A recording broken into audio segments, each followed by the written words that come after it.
Bom, a ministra Rosa Weber, presidente do STF, comparou os atos do 8 de janeiro em Brasília com o ataque dos japoneses contra a base naval dos Estados Unidos em Pearl Harbor, no Havaí, em 7 de dezembro de 1941. O presidente Franklin Roosevelt, em 8 de dezembro de 1941, perante o Congresso americano, ao reagir ao ataque aéreo japonês deflagrado na véspera contra as forças navais americanas em Pearl Harbor, no Havaí, disse que aquela data, 7 de dezembro de 1941, pelo caráter traiçoeiro da agressão, viveria eternamente na infâmia. Para nós, o dia 8 de janeiro de 2023 será eternamente o dia da infâmia. E não deixaremos que seja esquecido. Na defesa, insisto, da nossa democracia constitucional e do Estado Democrático de Direito. A proteção da jurisdição constitucional e da integridade do regime democrático sempre foi e tem sido o fator que motiva e orienta o meu agir como presidente do Supremo Tribunal Federal. A ministra fez a declaração em encontro da Associação de Advogados e Advogadas pela Democracia, Justiça e Cidadania na última sexta-feira. Eu vou jogar para a Ana esse assunto, quero ouvi-la comentar primeiro. Me parece que a vice-presidente Kamala Harris também fez um malabarismo comparativo semelhante aí com o 6 de janeiro. Explica essa história para a gente aí, Ana. Olha, Paula, esse vídeo da ministra Rosa Weber é de uma irresponsabilidade inacreditável, mas a Kamala Harris também, né, cometeu essa irresponsabilidade, esse desrespeito, eu diria. No aniversário do 6 de janeiro, um ano do 6 de janeiro, a Kamala Harris, ela comparou o 6 de janeiro com o ataque a Pearl Harbor, que colocou os Estados Unidos, né, na Segunda Guerra Mundial, e o 11 de setembro. Certain dates echo throughout history, including dates that instantly remind all who have lived through them where they were and what they were doing when our democracy came under assault. Dates that occupy not only a place on our calendars, but a place in our collective memory. December 7th, 1941. September 11th, 2001, and January 6th, 2021. A irresponsabilidade histórica dessa gente é inacreditável, inclusive com as próprias vítimas, né, do 11 de setembro, do ataque a Pearl Harbor. Agora, é revoltante ouvir uma bobagem dessa, né? Porque quando você passa, eu que tenho um curso sobre história e política americana, quando você passa pela Segunda Guerra Mundial, você não vê absolutamente ninguém servindo água aos japoneses, né? Não tem nenhum evento desse. E, ministra, nós estamos falando de mais de 2.400 mortos e 353 aviões que bombardearam a base militar de Pearl Harbor, no Havaí. 353 aviões. A irresponsabilidade desse comentário, temos na tela aí agora fotos do ataque de Pearl Harbor em 7 de dezembro de 1941, e é impressionante, é vergonhosa essa comparação, é vergonhosa. Eu já fui a essa base militar no Havaí, e ali um dos navios, o navio Arizona, ele continua ali, ele não foi mexido, ele continua, tem um memorial em cima dele, temos a foto aí, e esse navio que continua submerso, ele é hoje um cemitério, né, de todos aqueles, claro, que morreram no ataque, mas também dos sobreviventes. Os sobreviventes sempre deixaram para suas famílias que assim que eles falecessem, eles queriam ser enterrados, suas cinzas colocadas junto dos mortos do 7 de setembro de 1941, nesse memorial. Então, é inacreditável a irresponsabilidade de um comentário desse, uma ministra de uma Suprema Corte que deveria, antes de tudo, não conhece a história, né? Que antes de tudo deveria respeitar a nossa Constituição, parece que agora também não respeita a história e as vítimas de ataques como esse de Pearl Harbor. Silvio.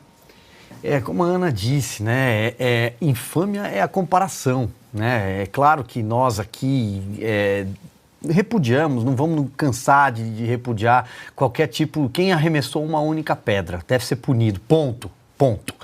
Agora, comparar com Pearl Harbor, né, aquele ataque brutal que colocou os Estados Unidos na guerra, 2.400 mortos, 1.700 feridos, 4 navios afundados, né, a Operação Z, que a Ana citou, 353 aviões japoneses, isso é um absurdo.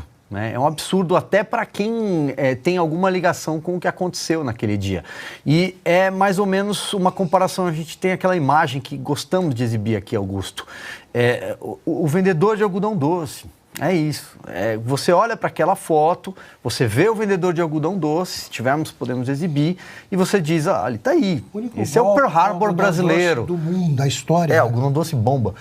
Esse é o Pearl Harbor brasileiro. Então, acho que assim, eu posso encerrar o comentário com essa imagem, não preciso me alongar. Basta mostrar isso e a imagem que a gente mostrou agora há pouco sobre Pearl Harbor.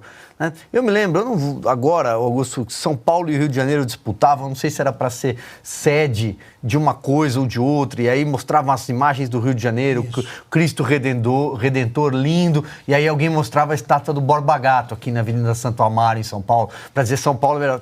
Tem coisas que você não pode comparar. Né? Acho que é só mostrar essa imagem do algodão doce e mostrar uma imagem de Pearl Harbor. Olha, eu vou falar de memória, se eu me enganar, vocês me corrijam, por favor. Tem um filme que foi traduzido, aqui o título no Brasil foi... tá boa aquela imagem ali, Augusto, a comparação aí, ó. A imagem fala por si. Tá aqui. A Rosa Weber, que é dessa geração em que o filme foi lançado, devia ser uma jovem adolescente, no mínimo. Foi traduzido, no Brasil foi exibido com o título de A um Passo da Eternidade, que mostra, isso, né, Ana? Que mostra como foi o ataque. Nem esse filme ela conseguiu decorar. O filme é famoso também porque tem uma cena em que o casal de protagonistas, eles se beijam na praia, eles estão com maiô e tal. Essa ela deve ter lembrado vagamente do beijo na praia, foi o que ficou numa cabecinha como a da Rosa Weber.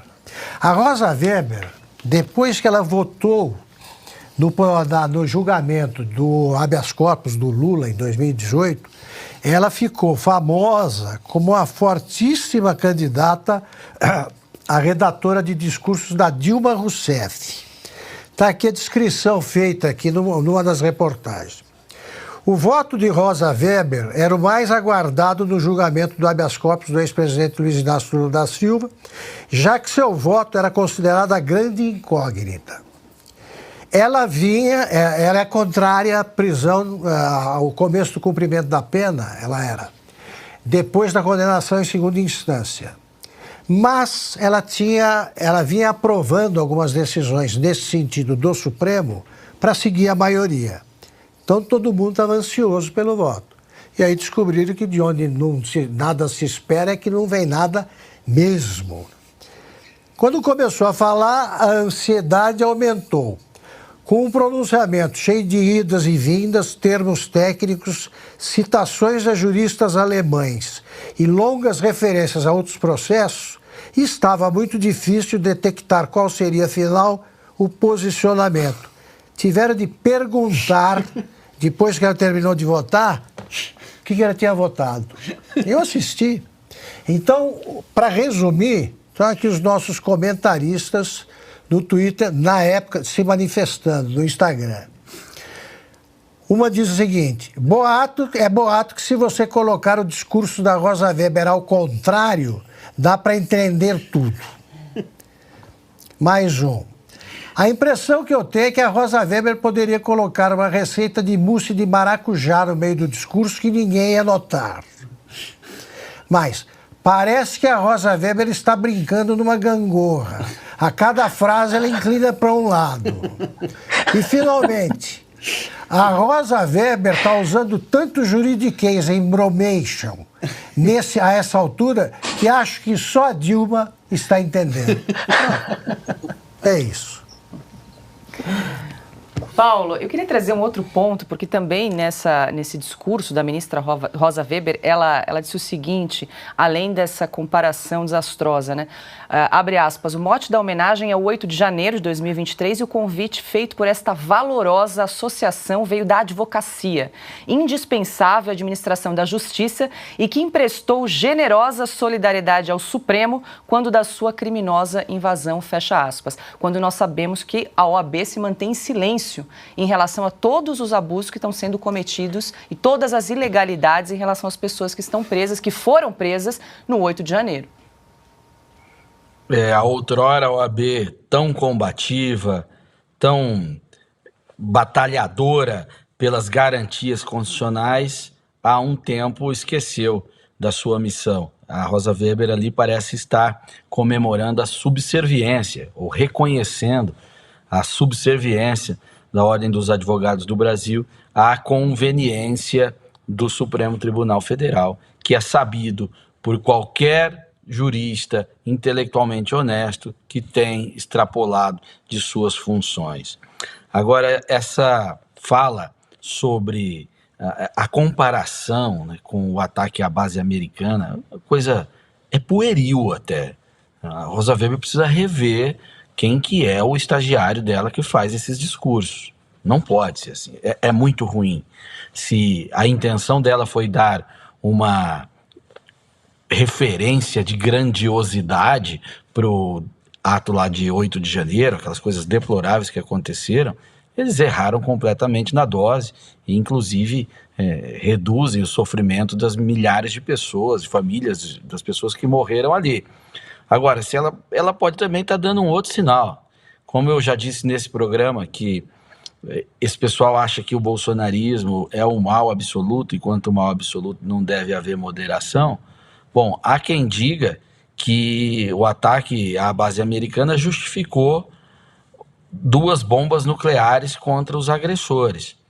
Talvez seja isso. Contra o grupo político-social que ela entende como agressores, vem aí, ou já está acontecendo, a bomba nuclear de ilegalidades.